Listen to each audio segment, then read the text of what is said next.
Hi, I'm coming to you from Wellness Outside the Box. I'm Dr. Michelle Kinderman, and we are definitely outside the box today on this beautiful day. Today I wanted to talk a little bit about the anxiety and stress that most of us are feeling and some ways to cope with that anxiety and stress and reduce it a little bit and improve our overall mood and functioning. So because of this pandemic going on right now, a lot of us are feeling overwhelmed with anxiety, whether you're worried about finances, your job status, your health of a loved one, finding enough toilet paper at the supermarket. We're all feeling a little bit overwhelmed right now. And the first step towards making any changes in your mood, in this overwhelming anxiety that you might feel, is to have an awareness of it. So what are the symptoms of anxiety that you experience? For example, what changes take place in your body? So some people feel like a rapid heartbeat. You may start to sweat. You may get an upset stomach. Some people have sleep disturbances, whether it's trouble falling asleep or trouble staying asleep. There's a lot of symptoms that can go along with anxiety. So take note of what occurs physically for you in your body when you're feeling anxious. Another important thing to do is kind of pay attention to what the triggers are. So what is it for you in that moment that is triggering your anxiety? So we all have this overwhelming anxiety because of what's going on in the world, but what in the moment is triggering an increase in your anxiety? So if I'm suddenly noticing that my heart is beating faster, I'm feeling restless and jittery, I want to stop myself and say, okay, what was I just doing that might have brought on an increase in my anxiety? Was I just watching the news? Did I just get out of the supermarket where everybody was wearing masks and they didn't have the food I needed? What was I doing in that moment that upped my anxiety? So you want to be aware of the symptoms and the changes in your body and also the potential triggers. And once you have that awareness, then you can begin to make changes. So, okay, I know what anxiety feels like. I know the things that I'm doing that trigger it. What can I do about it? How can I cope? How can I bring the anxiety down a bit? Well, there's lots of things you can do. Some are obvious, some you've probably heard before, and some maybe not. There are behaviors that we can add or change that'll help to bring down the anxiety. The first one, I'm sure most of you have heard before, is exercise. So it actually does help, whether it's just taking a walk in your neighborhood, or doing jumping jacks in your living room, cleaning your house, I know is a lot of exercise. Anything that you do that gets the blood flowing, that gets your body moving, that burns off some of that restless energy is a good thing. You will feel calmer afterwards. What are other behaviors? Well, hobbies, any hobbies that you have, whether it's scrapbooking, journaling, anything you do that takes your mind off what's going on in the world, and an activity that brings you back to the present moment. So I am not crafty, but I was in the supermarket the other day and I saw the Crayola clay that dries in a couple days on its own. You don't have to do anything to it. So I took the clay, I smushed it around for a while, which felt kind of good, and then I painted it, and here's the result. And I'll warn you, I am definitely not an artist. She's not going to be in any art exhibits anytime soon, but this is Quarantina. So I molded her from the clay, and then I took my time painting her, and it was just relaxing and enjoyable. She's got a little glitter on her, and it's a memory. So anything that you can do that you have lying around the house, any kind of crafts or whatever it is that you enjoy, whether it's scrapbooking, anything that makes you feel good. Sometimes, much to the horror of my children, I will just put on music and start dancing. I love to dance, so I will just dance around the living room, or maybe I'll sing in the shower or put on the radio and sing along. Those little things can help get you through your day. Another thing to keep in mind is humor. A good laugh will go a long way. So whether you watch funny movies or read a funny book, humor is a great coping skill. And then, yoga, obviously, meditation, those are all excellent anxiety reducers. So if you've never done it, now is a great time to start. Another thing I want to talk about is, on those days when you're just feeling so overwhelmed and you don't feel like getting out of bed and it's really hard to get yourself moving, make yourself a list of tasks for the day. And I'm not talking about, big things like redo the entire basement and go to Costco and, just little things. Break it down into small steps. So getting out of bed, brushing your teeth, taking a shower, making some breakfast. Break it down into the smallest of steps, no matter how minute they might seem. Because on those days when it's hard to get out of bed, having big chores or big tasks for the day can just increase that sense of feeling overwhelmed and like you just can't move. So break it down into small tasks, and after each one, cross it off the list and congratulate yourself. Because some days, it is just hard to jump in the shower or brush your teeth or make breakfast. So good for you for taking those first small steps and getting yourself moving each day. Another thing to do when you're feeling overwhelmed by anxiety is to focus on your five senses. What is soothing to your five senses? For example, let's go through them. Hearing.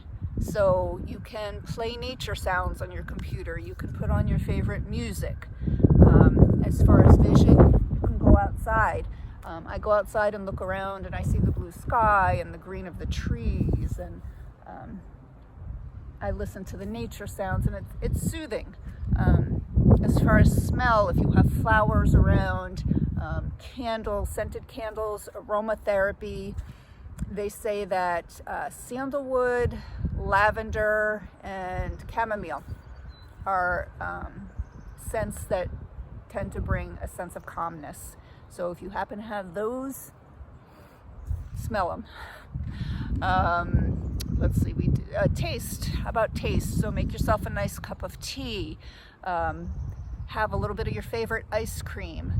And then as far as touch, obviously hugs are good. Don't go hugging your neighbor or the person in the supermarket due to social distancing. But if you have other people in your home, give them a hug.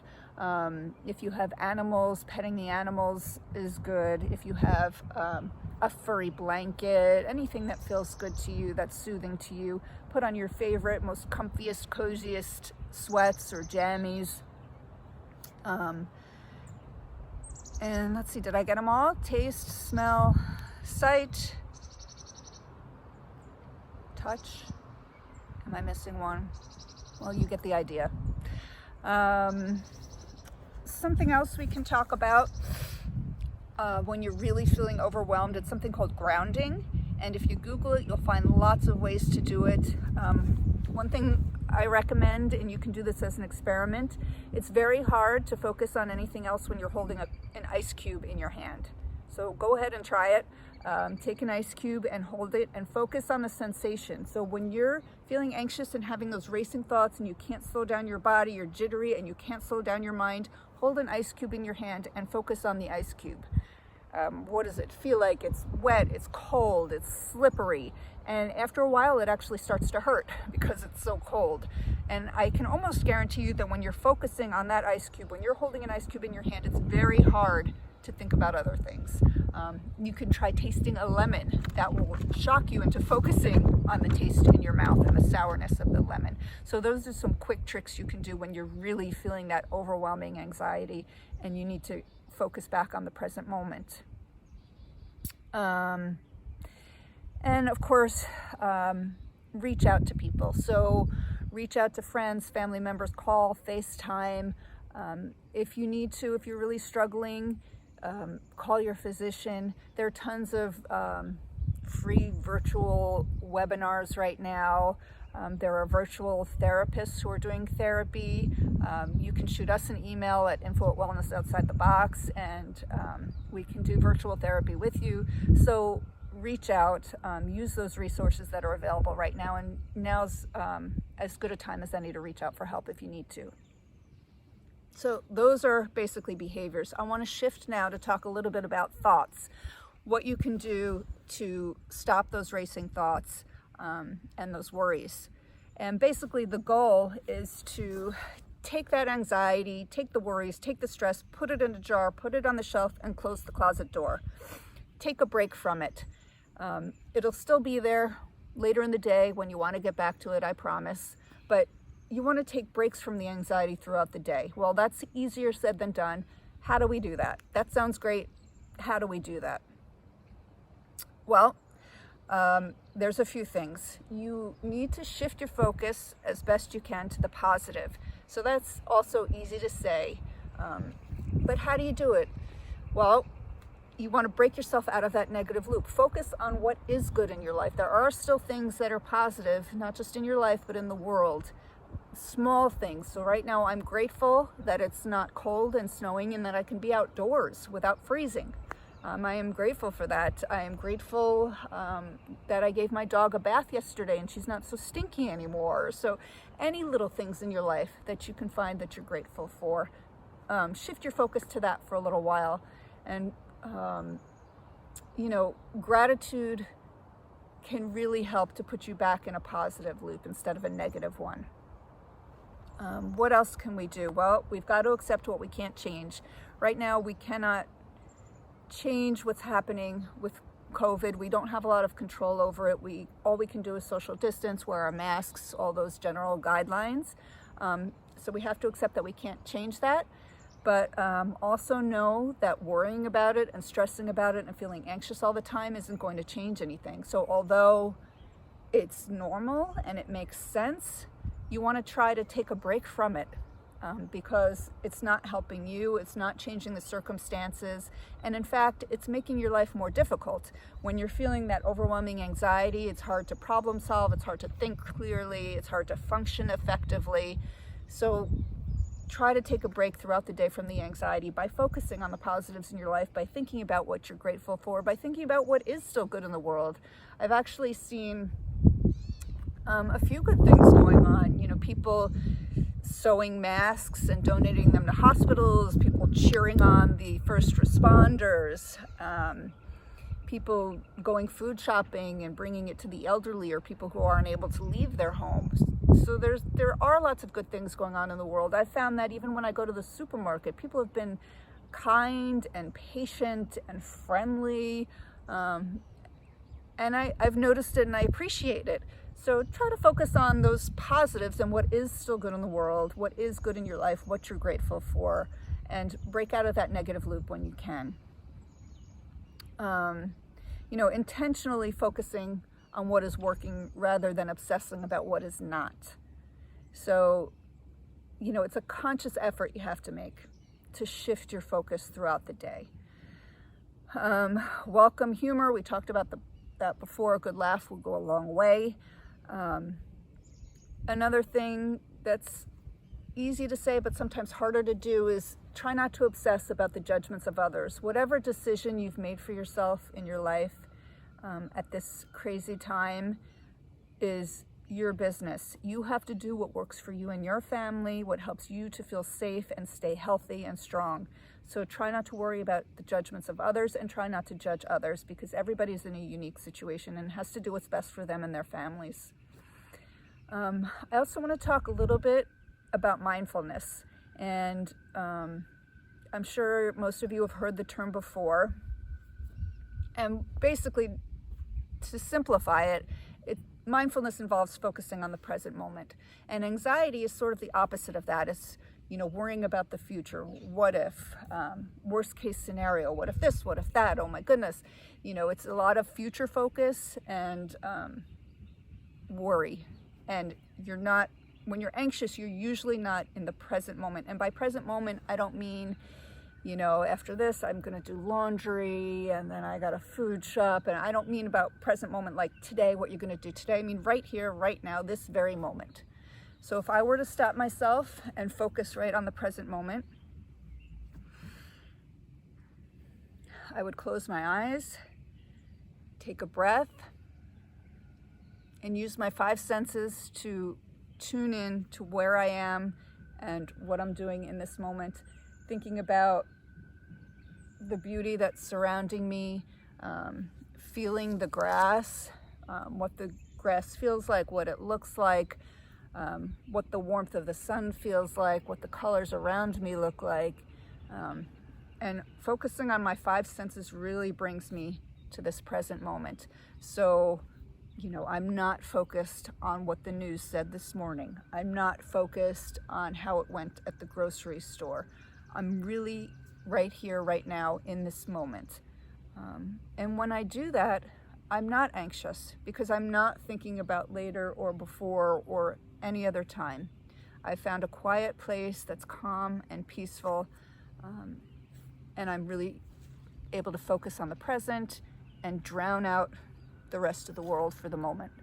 So anytime you can do that throughout the day, it's helpful and it's a good idea. Take a break from the worrying. And the last thing I want to say is really make an effort not just to be kind to others, but most importantly to be kind to yourself right now. What's the self-talk that's going on in your head? What are those automatic thoughts? Are you being critical of yourself? Are you calling yourself names? What is that voice in your head saying? And really make an effort to be kind to yourself. Stop being critical. Cut yourself some slack. There might be days when you have trouble getting moving in the morning. There might be days when you just don't feel like doing anything. You just can't get through your routine. And that's okay. You're going to use these tips and tricks to help you, and you're going to talk kindly to yourself, and you're going to be nice to yourself and not so critical. So I hope this has helped. Please feel free to comment. Check out our website, wellnessoutsidethebox.com. We're going to be offering more virtual events and videos, and stay tuned for Kelly's breathing techniques and yoga. Thanks for watching.